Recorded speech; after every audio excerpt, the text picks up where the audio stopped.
ये कहानी है एक अमीर बिजनेसमैन की जिसका नाम किम मिन क्यू है। मिन क्यू को एक बहुत ही भयानक बीमारी है जिसमें वो जब भी किसी दूसरे इंसान को टच करता है तो इसके जिस्म पर खौफनाक दाने पड़ने लगते हैं और इसे सांस लेने में भी दिक्कत होती है।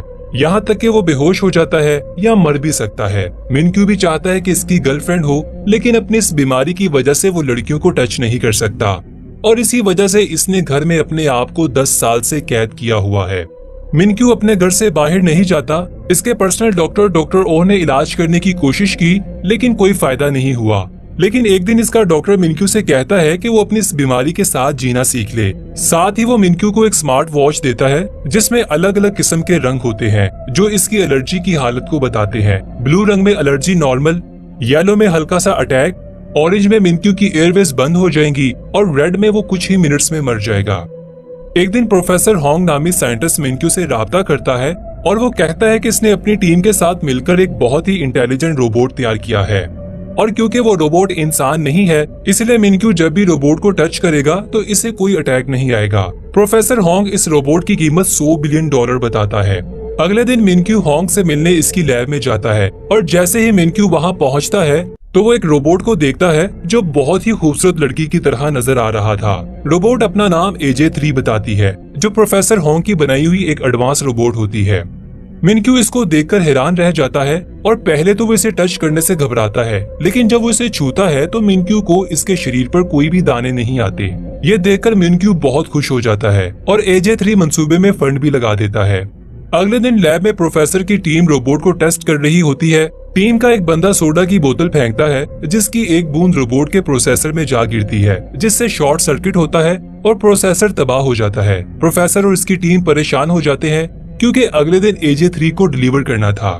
अब रोबोट को रिपेयर करने में बहुत सारे दिन लग जाएंगे और इससे इनकी डील कैंसिल भी हो सकती है। इसलिए प्रोफेसर होंग एक प्लान बनाता है। इसे याद आता है कि इसकी एक्स गर्लफ्रेंड GR जो कि रोबोट AJ3 की प्रोटोटाइप है, इसे मिन क्यू को रोबोट बनाकर भेजने का सोचता है। अगले दिन होंग GR से मिलने जाता है। प्रोफेसर होंग GR को कहता है कि अगर वो एक दिन के लिए AJ3 बने तो वो इसे 10 मिलियन देगा।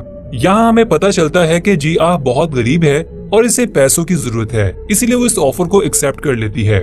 प्रोफेसर अगले दिन GR को लैब में ले जाता है और इसे रोबोट दिखाता है। इसके बाद सब मिलकर इसे सिखाते हैं कि AJ3 किस तरह से काम करता है और GR को रोबोट जैसे सेम कपड़े पहनाते हैं। इसके सर पर विग और आंखों में लेंस लगाते हैं जो कैमरे की तरह काम करते हैं। प्रोफेसर और इसकी टीम कैमरे की मदद से GR को मॉनिटर करेंगे। अब GR को सब समझाने के बाद एक लॉकर में बंद करके मिन क्यू के घर में लाया जाता है। मिन क्यू जैसे ही इसे लॉकर से खोलता है तो GR इसे देखकर डर जाती है। यहाँ हमें पता चलता है कि कुछ दिन पहले GR फूड की डिलीवरी देने मिन क्यू के पास जाती है और मिन क्यू को फूड की क्वालिटी पसंद नहीं आती, जिस पर मिन क्यू GR को पेमेंट करने से इनकार कर देता है। इसीलिए GR इससे लड़ने लगती है, लेकिन मिन क्यू इससे फिजिकल कांटेक्ट से बचने की कोशिश करता है और इसे दूर फेंककर वहाँ से निकल जाता है। अब क्योंकि GR इसे देखकर डर गई थी, इसलिए मिन क्यू प्रोफेसर को कॉल करता है और इससे पूछता है कि ये सब क्या हो रहा है। ये सुनकर प्रोफेसर होंग एक कहानी बनाता है और कहता है कि AJ3 के 2 मूड है, ऑपरेशनल और फ्रेंड मूड। ऑपरेशनल मूड में वो प्रोफेशनली काम करती है, जबकि फ्रेंड मूड में वो एक इंसान की तरह काम करती है। रोबोट अब फ्रेंड मूड में है, लेकिन इसे एक बटन दबाकर ऑपरेशनल मूड में बदला जा सकता है। मिन क्यू प्रोफेसर की बात मान लेता है और रोबोट की गर्दन के पीछे बटन दबा देता है। GR के रीसेट होने के बाद मिन क्यू इस रोबोट का इंटेलिजेंस टेस्ट लेता है। इसी वक्त लैब की बिजली चली जाती है, जिसकी वजह से GR का प्रोफेसर से राब्ता खत्म हो जाता है। अब इसे अपने आप से ही मिन क्यू को मैनेज करना होगा। सबसे पहले मिन क्यू GR को एक बॉक्स 3 मिनट के अंदर खोलने के लिए कहता है, जिसका पासवर्ड मैथ के हिसाब से मालूम होना था। GR को मैथ बिल्कुल भी नहीं आती थी, इसलिए वो डब्बे को तोड़कर खोल देती है, जिससे मिन क्यू बहुत हैरान हो जाता है। दूसरे टेस्ट में मिन क्यू इसे 10 सेकंड के अंदर अंडे को छीलने का कहता है। GR पहले एक रेस्टोरेंट में काम करती थी, इसीलिए वो आसानी से ये कर लेती है। मिन क्यू इससे बहुत खुश हो जाता है, इसीलिए वो रोबोट के होशियार होने की तारीफ करता है। इसी वक्त लैब में बिजली वापस आ जाती है और जब वो GR के लेंस से कनेक्ट होते हैं तो वो ये देखकर हैरान हो जाते हैं कि GR मिन क्यू पर गुस्सा हो रही है, क्योंकि मिन क्यू ने बैटरी चेक करने के लिए अपना हाथ आगे बढ़ाया था। ये देखकर प्रोफेसर घुटनों के बल बैठ जाता है। इसी वक्त प्रोफेसर को मिन क्यू का फोन आता है और मिन क्यू कहता है कि तुम मुझे धोखा देने की कोशिश कर रहे हो क्योंकि इसमें इस्तेमाल होने वाली बैटरी खराब है। जिसकी वजह से AJ3 का सीना फूल गया है। ये सुनकर प्रोफेसर एक और झूठ बोल देता है कि इसने AJ3 की बैटरी को अपग्रेड किया है और साथ में मिनक्यू को खबरदार करता है कि वो इसके सीने को ना छुए, क्योंकि ऐसा करने से शॉर्ट सर्किट हो सकता है। इसके बाद मिनक्यू मेडिसिन लेने के लिए जाता है, लेकिन अचानक इसका दम घुटने लगता है और वो फर्श पर गिर जाता है। इसे सांस लेने में मुश्किल होती है। इसी वक्त जिया भागकर आती है और इसकी पीठ थपथपाकर इसकी मदद करती है। मिनक्यू जैसे ही होश में आता है तो वो हैरानगी से पूछता है कि बगैर मेरे ऑर्डर के इसने मेरी मदद कैसे की, जिस पर जिया कहती है कि वो बहुत सी ऐसी चीजें बगैर ऑर्डर के कर सकती है। इसके बाद मिनक्यू पहली मर्तबा फिजिकल कांटेक्ट करता है, लेकिन हैरत की बात यह है कि मिनक्यू को किसी किस्म की एलर्जी नहीं होती। रात होती है और जिया को लैब में लाया जाता है। प्रोफेसर होंग इसे डांटता है क्योंकि वो एक्सपोज हो चुकी थी। ये सुनकर जिया मायूस हो जाती है क्योंकि इसे लगता है कि इसने अच्छा काम नहीं किया और वो नाराज होकर बाहर चले जाती है। उसी वक्त प्रोफेसर को एक बुरी खबर मिलती है कि AJ3 को रिपेयरिंग के लिए अफ्रीका भेज दिया है और इसे वापस आने में कम से कम 2 हफ्ते लगेंगे। इसी वक्त मिनक्यू की कॉल आ जाती है और वो प्रोफेसर से कहता है कि इसे 1 महीने के लिए AJ3 चाहिए। वो रोबोट को मजीद डीपली समझना चाहता है। अब प्रोफेसर के पास जिया को वापस लाने के अलावा और कोई रास्ता नहीं बचा था, इसलिए वो जिया के पास जाता है और इसे कुछ हफ्तों के लिए रोबोट बनने का कहता है। इस बार वो इसे ज्यादा पैसे देने की पेशकश करता है, इसीलिए जिया राजी हो जाती है। प्रोफेसर कहता है कि जब तक असली AJ3 नहीं आ जाता तब तक तुम्हें काम करना पड़ेगा और हम तुम्हें हर रात रिचार्ज करने के बहाने लैब में वापस ले आएंगे।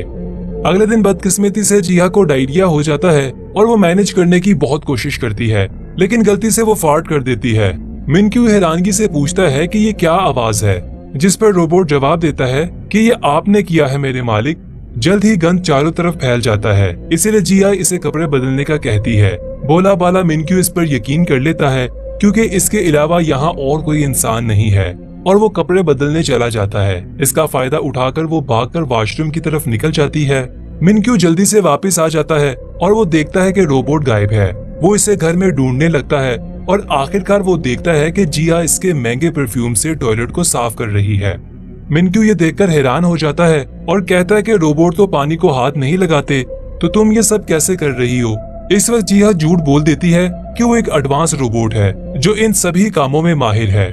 जब मिनक्यू जाने वाला होता है तो वो नोटिस करता है कि जिया के चेहरे पर पसीना आ रहा है। वो इसके करीब जाने की कोशिश करता है, लेकिन इसका पैर साबुन पर आने की वजह से वो गिर जाता है। जिया इसकी तरफ भागती है, लेकिन मिनक्यू को बचाने की बजाय वो परफ्यूम पकड़ती है और इसके ऊपर गिरा देती है। लोहे की प्लेट की वजह से इसकी पसलियों पर चोट लग जाती है। अगले दिन जिया सफाई कर रही होती है तो वो गलती से कार्ड्स गिरा देती है, जिसे मिनक्यू ने 10 साल से संभाल कर रखा हुआ था। ये देखकर मिनक्यू गुस्सा होता है और इससे पहले कि वो मजीद इसे कुछ कहता, वो कहती कि इसकी बैटरी 5% तक पहुंच गई है और वो अपने आप को स्टैंड बाई मोड पर होने का बहाना करती है। इसके बाद मिनक्यू प्रोफेसर होंग से मिलता है और इसे कहता है कि रोबोट की गलतियों की वजह से वो बहुत परेशान हो गया है, लेकिन प्रोफेसर इसे कहता है कि इसे और डीप रिसर्च के लिए वक्त दिया जाए और मिनक्यू इस पर राजी हो जाता है। अगले दिन मिनक्यू का बहुत खसूसी मेहमान आने वाला था, इसलिए वो जिया को बाहर आने से मना करता है। वो कोई और नहीं बल्कि रिया इसकी पहली मोहब्बत थी। मिनक्यू इसे देखकर बहुत खुश होता है, लेकिन जब रिया इसके कंधे पर हाथ रखती है तो मिनक्यू के जिस्म पर एलर्जी होने लगती है और वो ये सब रिया से छुपाने की कोशिश करता है। इसके बाद वो एक इम्पोर्टेंट मीटिंग का बहाना बनाकर घर की तरफ भागता है ताकि वो किसी तरह इस कमरे में पहुंच जाए जहां इंजेक्शन रखा हुआ था। मिनक्यू बहुत कमजोर हो चुका था और वो सिरिंज पकड़ने में नाकाम रहता है। तभी जिया देखती है कि मिनक्यू जमीन पर लेटा हुआ है और इसे सांस लेने में मुश्किल हो रही है। इसी वक्त सीन शिफ्ट होता है और हमें वो वक्त दिखाया जाता है जब मिनक्यू को एलर्जी नहीं थी और मिनक्यू के लिए सब कुछ नॉर्मल था। छोटा मिनक्यू जब कार्ड्स का पहला घर बनाता है तो इसके पेरेंट्स बहुत खुश होते हैं। अगले सीन में हर कोई मिनक्यू के जन्मदिन पर इसकी पार्टी पर आया होता है। पार्टी के बाद सब कार में वापस जा रहे होते हैं, तभी एक बलून इसके बाप के सामने आ जाता है, जिसकी वजह से सामने आने वाला ट्रक इन्हें टक्कर मार देता है। अगले सीन में मिनक्यू हॉस्पिटल में उठता है। छोटा मिनक्यू अपने पेरेंट्स के लिए रो रहा होता है जो दोनों हादसे में मर गए थे। दिन के वक्त बहुत सारे रिश्तेदार इससे मिलने आते हैं और इसका बड़ा बनने की कोशिश करते हैं, लेकिन असल में वो इसके बाप के पैसे का वारिस बनना चाहते थे। लेकिन जब मिनक्यू बाथरूम में जाता है तो इसे जेब से एक नोट मिलता है जिसमें लिखा होता है कि किसी भी पेपर पर सिग्नेचर नहीं करना। अगले दिन यूजुअल नामी इसका एक दोस्त आता है और मिनक्यू के हाथ में एक अडॉप्शन पेपर देता है कि इसे इसके बाप ने भेजा है और अच्छा होगा कि अगर वो इसका भाई बन जाए। मिनक्यू थोड़ी देर सोचता है और आखिरकार वो कागजात पर सिग्नेचर कर देता है। यूचुल अपने दोस्त का हाथ पकड़ता है, लेकिन जब मिनक्यू नीचे देखता है तो यूचुल का हाथ शैतानी पंजे में बदल रहा था। मिनक्यू डरकर वहाँ से भाग जाता है और देखता है कि यूचुल ने जहाँ से इसे पकड़ा था वहाँ अजीब से छाले पड़ने लगे हैं। थोड़ी देर बाद यूचुल अपने बाप के पास वापस जाता है और इसे कागजात देते हुए कहता है कि काम हो गया है। लेकिन जब इसका बाप आखिरी सफा देखता है तो इसे पता चलता है कि मिनक्यू ने सिग्नेचर की जगह कुछ और लिख दिया है। इसके बाद छोटा मिनक्यू एक खाली हवेली में जाता है और इस दिन के बाद वो दूसरे इंसानों से दूर रहता है, क्योंकि हर कोई इसकी प्रॉपर्टी हड़प करना चाहता था और वो दूसरे इंसानों को नाले का कीड़ा समझने लगा था, जिसकी वजह से इसे एलर्जी होने लगी थी। इसके पर्सनल डॉक्टर के अलावा एलर्जी के बारे में कोई नहीं जानता था। सीन दोबारा प्रेजेंट में आता है। मिनक्यू जागता है और अपने साथ जिया को पाता है। मिनक्यू इसे बताता है कि इसने ख्वाब देखा है जिसमें लोग इसके पीठ पीछे छुरा घोंप रहे हैं।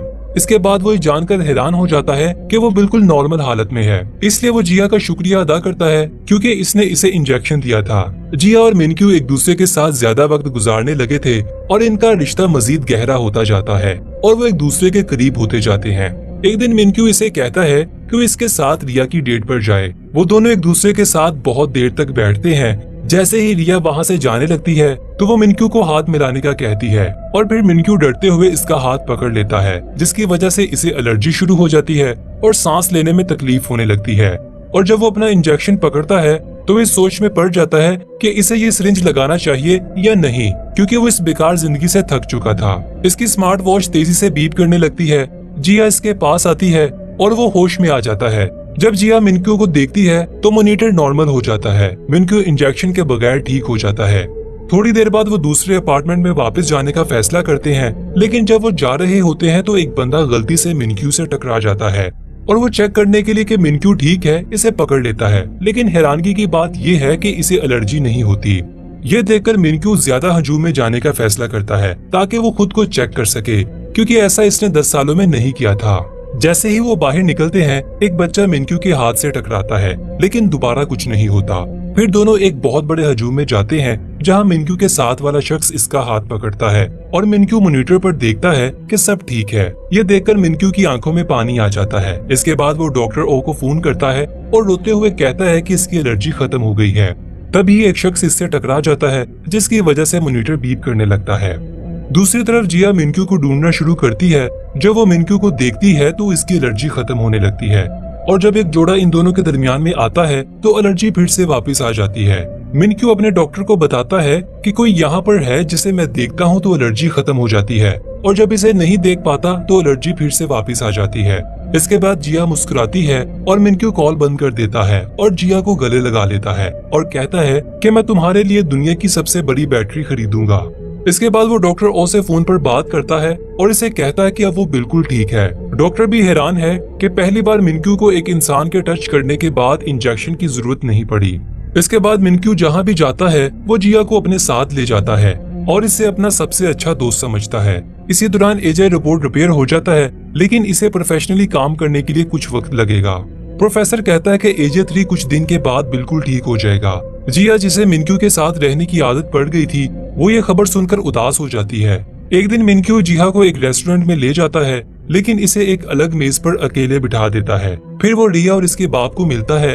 वो तीनों बातें कर रहे होते हैं तो वो दूर बैठी जिया परेशान नजर आती है। कुछ देर के बाद जब मिनक्यू इसे लेने आता है तो वो इसे नजरअंदाज करती है और चले जाती है। अब मिनक्यू तभी सेफ है जब वो जिया के पास हो, लेकिन एक दिन वो अकेला एक गैस स्टेशन पर जाता है और अटेंडेंट पीछे डिक्की में क्रेडिट कार्ड उठाता है। जब वो क्रेडिट कार्ड वापस करता है तो मिनक्यू की उंगली पर टच करता है, लेकिन इस पर ध्यान नहीं देता और वहाँ से चला जाता है। थोड़ी दूर जाने के बाद इसे याद आता है कि अटेंडेंट के हाथ के टच करने के बाद इसे कुछ भी महसूस नहीं हुआ और मॉनिटर बिल्कुल नॉर्मल है, हालांकि जिया भी इसके साथ नहीं है। इसके बाद क्यूमन अपने प्रोफेशनल डॉक्टर को मिलने जाता है और इसे पिछले 10 सालों से इसकी मेहनत का शुक्रिया अदा करता है कि वो अब बिल्कुल ठीक हो गया है। इसके बाद डॉक्टर क्यूमन से कहता है कि वो एजे 3 को वापस भेज सकता है क्योंकि अब वो मुकम्मल ठीक हो गया है। अगले दिन क्यूमन प्रोफेसर के पास जाता है और कहता है कि वो रोबोट से मोहब्बत करता है। प्रोफेसर कहता है कि वो एक रोबोट के बारे में बात कर रहा है जो पहले से प्रोग्राम किया गया था। ये सुनकर मिनक्यू कहता है कि वो पागल हो रहा है और प्रोफेसर से इसका हल पूछता है।